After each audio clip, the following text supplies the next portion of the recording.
Hello guys, आज हम पढ़ेंगे एजुकेशन के बारे में। कल हमने एजुकेशन के बेसिक कॉन्सेप्ट को पढ़े थे, जैसे कि एस्पेक्ट ऑफ एजुकेशन और कुछ मेन पॉइंट जैसे सिविलाइजेशन, सोशलाइजेशन और एजुकेशन, और कुछ मेन कनेक्शन पढ़े थे हमने एजुकेशन के बारे में। आज हम पढ़ेंगे एजुकेशन को और डीपली। एजुकेशन है ना, वो एक टूल है of liberation. Education is a tool of liberation, मतलब ये एक स्वतंत्रता का एक स्रोत है एंड सोशल रिस्पॉन्सिबिलिटी। और ये है ना, समाज में हमें जिम्मेदारी बताता है, जिम्मेदारी देता है। ये जो है ना, किसने कहा था? Doctor D.N. जवाहर ने कहा था। एजुकेशन लाइब्रेशन क्या है? इसमें हिट फ्रीज द माइंड, ये हमारे दिमाग है ना, उसको स्वतंत्र बनाती है एंड एम्पावर सोसाइटी। और हमें जो सोसाइटी के अंदर है ना, क्या क्या, अगर कोई मान लीजिए हमारे साथ कोई गलत हो रहा है तो हमें राइट दिलाती है। पॉलिटिकल राइट्स, सोशल इक्वालिटीज़ हमें प्रोवाइड कराती है।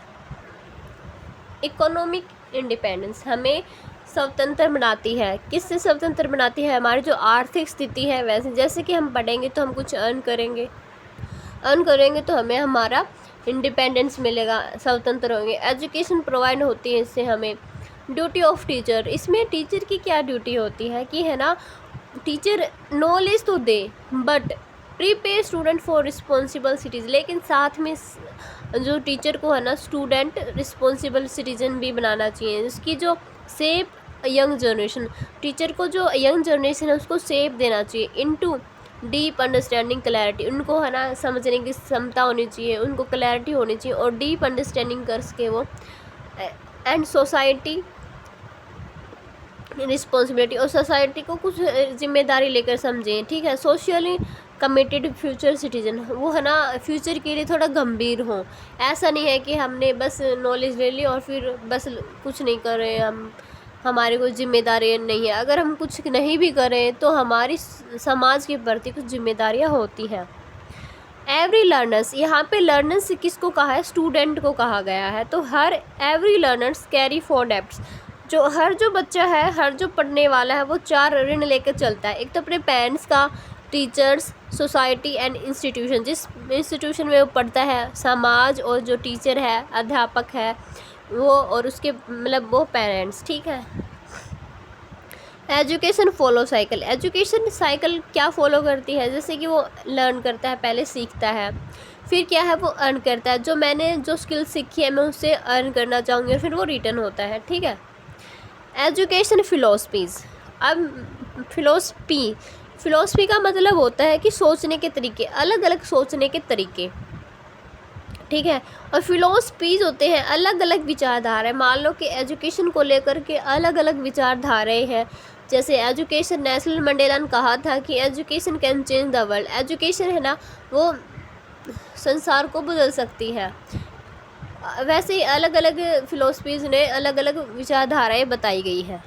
जैसे कि according to Will Durant, science gives knowledge, science है ना हमें नॉलेज देती है।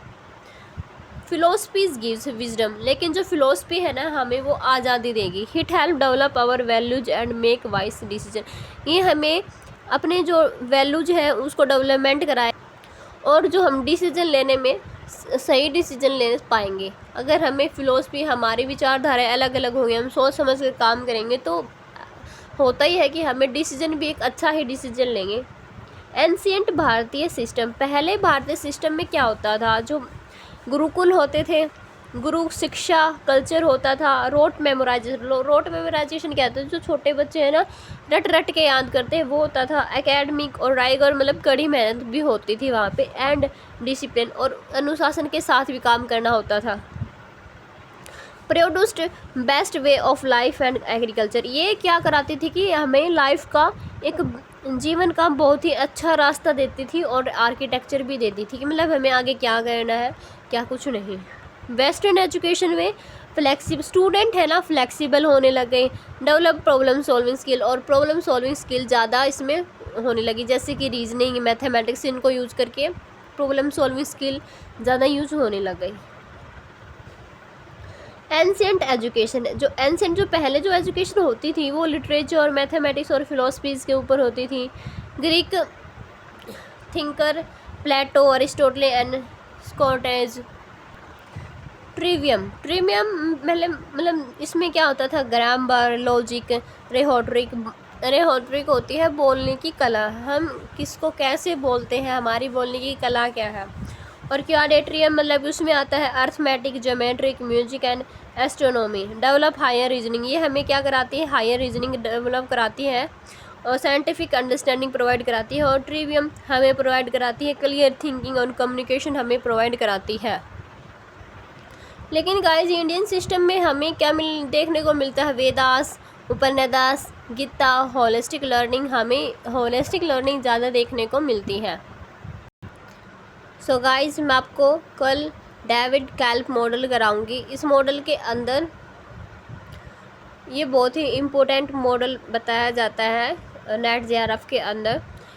इसके अंदर कुछ साइकिल्स है, साइकिल के अंदर कुछ मेजर पॉइंट्स भी आते हैं, जैसे कि साइकिल है हमारे, ये साइकिल के बीच में जो काम होता है उसको हम क्या बोलते हैं, ये भी हम पढ़ेंगे।